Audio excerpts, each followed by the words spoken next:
Sustainable social development organisation तरफां कराची में 2 ॾींहनि वारी क़ौमी कॉन्फ्रेंस पुॼाणीअ ते पहुती। कॉन्फ्रेंस जे आख़िर में सिंध ऐं पंजाब जे असेंबली मेंबरनि तरफां हिंदू बिरादरीअ सां बधीअ तौरु ॾियारीअ जो केक कटे मुहबत जो इज़हार कयो वियो। ॾियारीअ वारी तकरीब में सिंध असेंबलीअ जी डिप्टी स्पीकर रेहाना लेगारी, केपी जे deputy speaker Mahmood Jan, Shehla Raza, national commission for minorities जे चेयरमैन चेलाराम केवलानी ऐं ॿियनि शिरकत कई। उन मौक़े ते सिंध टीवी न्यूज़ सां ॻाल्हाईंदे अॻवाननि चयो त हिंदू बिरादरीअ जे ख़ुशियुनि खे हू पंहिंजी ख़ुशी सम्झनि था।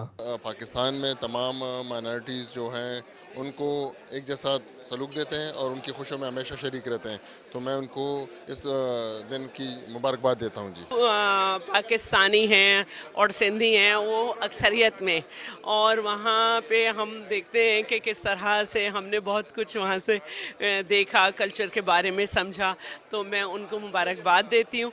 ॾियारी जो भी ज़बरदस्त हिकिड़ो बहितरीनु हिकिड़ो सिलसिलो कयईं ताकि इन सां बि ख़बर पए त अमन इन खे चइबो आहे, ताकि तमामु जेके बि कम्यूनिटीज़ आहिनि पाण में हिकु थियनि, हिक जे लिहाज़ सां ई इहो सिलसिलो आहे। त मां सलाम पेश कयां थी SSDO खे। दिवाली का मौका भी है और दिवाली के मौके के ऊपर जो है हिंदू कम्युनिटी और माइनॉरिटी की बात करने के लिए जिस तरह से ख़वातीन की बात हुई, इसी तरह से माइनॉरिटी का भी हक है।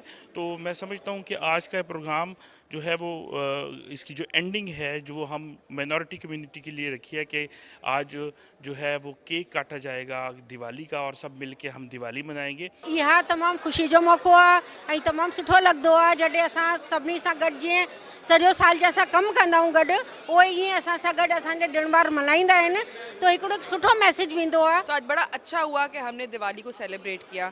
हमें सबको मिल के माइनॉरिटीज़ को उनके राइट्स के लिए, उनके इवेंट्स के लिए, हर चीज़ के लिए सपोर्ट करना है, और इसी तरह हमारे पाकिस्तान में एक पुरअमन माहौल पैदा होएगा। चेलाराम केवलानी चयो त ॾियारीअ जो ॾिणु गॾिजी मिलाइण सां मुहबतूं वधनि थियूं। तो जस्ट आइस हैप्पी दिवाली थी, लेकिन मूंखे कल्ह करना त मुंहिंजो त अॼु बि इहो ई हिननि जे अॻियां मौक़ो आहे त माशाल्लाह सभु असांजा पार्लियामेंटी मेंबर ऐं हर पार्टी सां वाबस्ती रखंदड़ माण्हू ते वेठा आहिनि। हिकिड़ो त हिननि SDO वारनि कमु हिकिड़ो त इहो घटि में घटि भलो कयो जो मूंखे हिते मिनारिटी जा माण्हू नज़र आया। तक़रीब में ॾियारीअ जो केक कटे मुल्क जी सलामतीअ लाइ दुआऊं पिणु घुरियूं वयूं।